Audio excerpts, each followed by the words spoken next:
I would do something to help community banks, because that's where the money, that's where the rubber meets the road. The big banks really don't care about Main Street, like I said.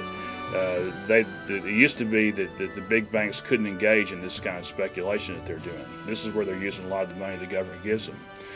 But both parties in about 1999 changed all that, and they said that they took down the walls that our President Roosevelt back in 1933 had set between speculative banking and just commercial banking that banks traditionally did. So when that wall was broken down, which I would try to reestablish, then banks became more interested in speculation and financial gains. So in order to get around that, we need to have an alternative Federal Reserve that deals with community banking, with local businesses, and credit-worthy individuals who can actually start something and grow the economy where they are. And until we do that, and it would just take $1 trillion to do it, which isn't that much money considering not relatively that much money, considering the government has basically underwritten the big banks for $13 trillion. And people need to know what exactly it is when you talk about $1 trillion. It's enough to make 1 million people a millionaire. Always remember that when you hear all these big numbers and statistics, that's what $1 trillion is.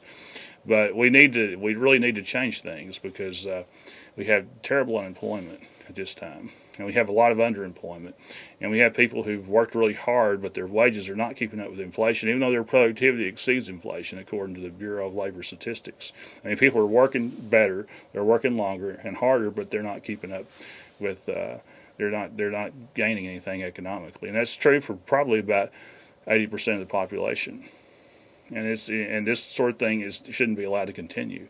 And if you notice in the debates, the Republicans don't address it, and they're not concerned. They don't have any real remedies for it.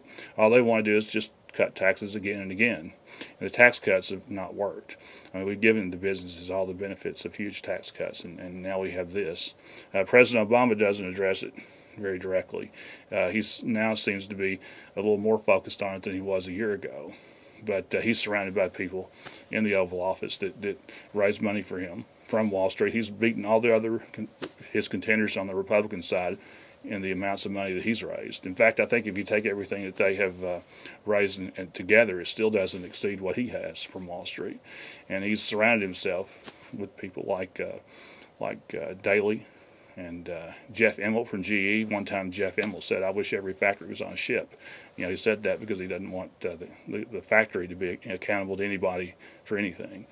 Those are the kind of people the president chooses to listen to. If I were elected, I would listen to different kinds of people, like probably people like Robert Reich, who I think is very Mr. Stiglitz, Joseph Stiglitz, and Paul Krugman.